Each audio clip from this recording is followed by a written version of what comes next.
position, which is very clear, is that a major military operation in Rafah would be a mistake, something we don't support, and it's also not necessary.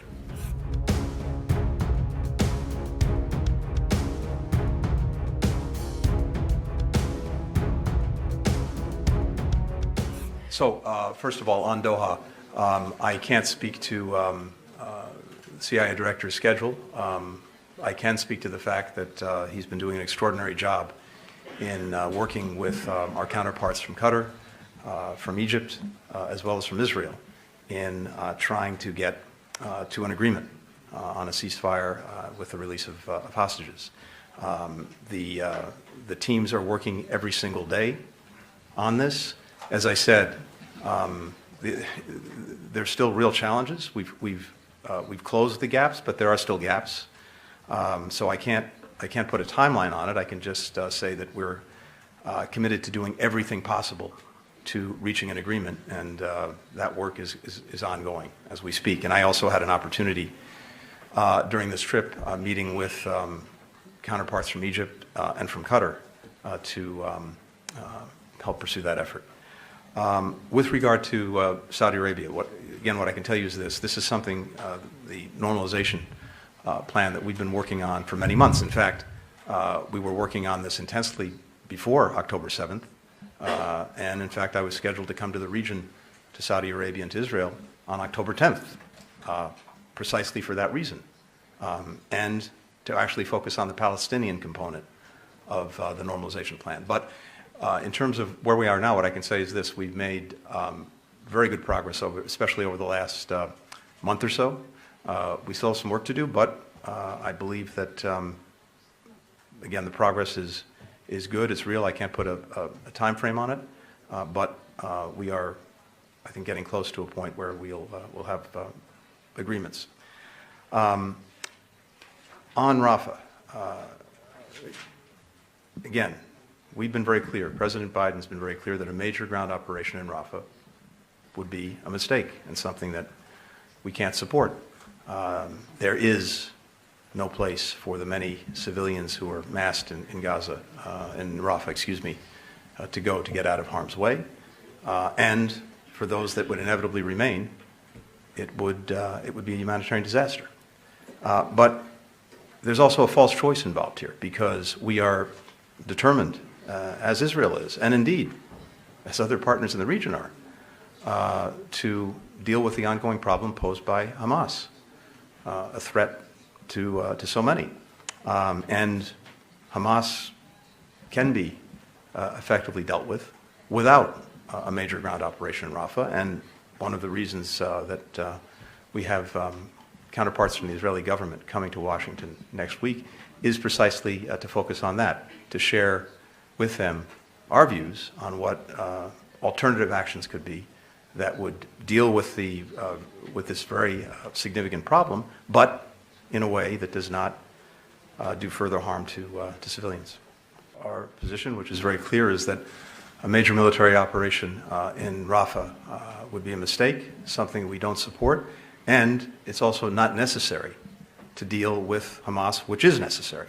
We're going to have an opportunity next week to share in detail that view with our Israeli counterparts, and to lay out our views on how to deal with the problem differently.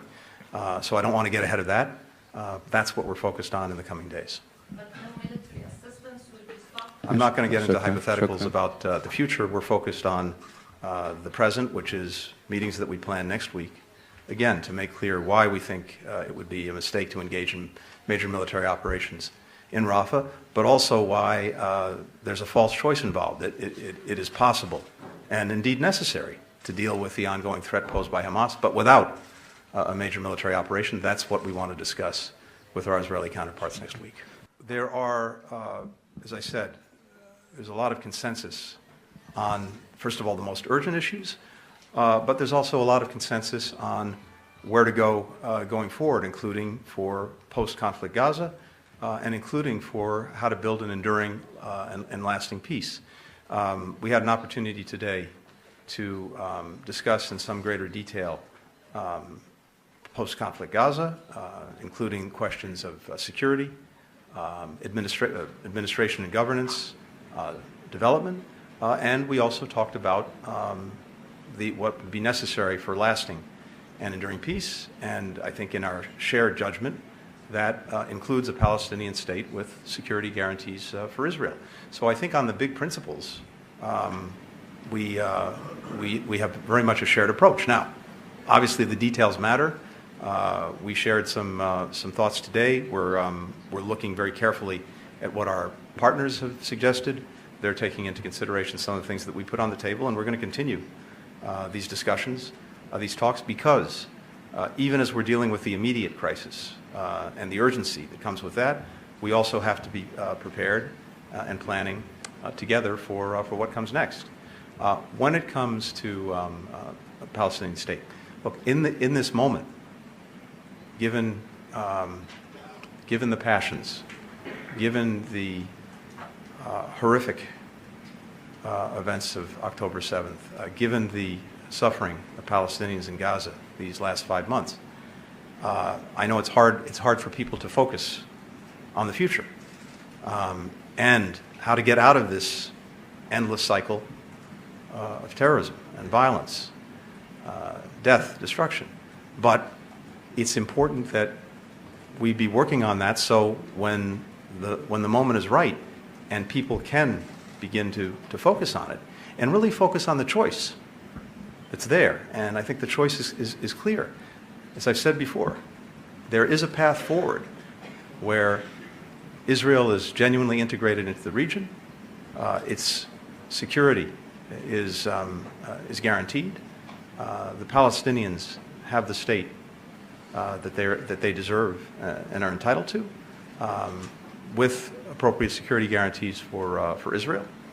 We have a reformed and strong Palestinian Authority to engage in governance.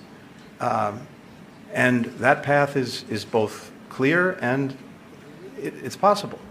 And what's changed recently is the commitment of virtually every country in the region to really pursue the integration of Israel into the region. But that also requires that there be a pathway to a Palestinian state, and of course it requires that there be an end to the conflict in Gaza. So we need to continue to do the work, and when people are able to focus on that path versus the alternative, which, as I said, is a path that leads to endless cycles of violence, and also a path that is to the benefit of perhaps the biggest threat to Israel and to many others, which is Iran and its various proxies. The perpetuation of this cycle only benefits Iran and the proxies that are working for it. So I think as that choice is clear, people will begin to really think about it and make decisions. Finally, the paradox that you alluded to. Look, we're committed to Israel's right to defend itself and to making sure that it has what it needs to defend itself and to make sure that October 7th never happens again. We're also committed to doing everything we possibly can to help people who are in harm's way, to protect them from harm if we can, and to give them the assistance they need wherever they are, including in Gaza. These are distinct things, and you've heard our determination, our shared determination among all of the partners about the urgency of getting more assistance to more people more effectively.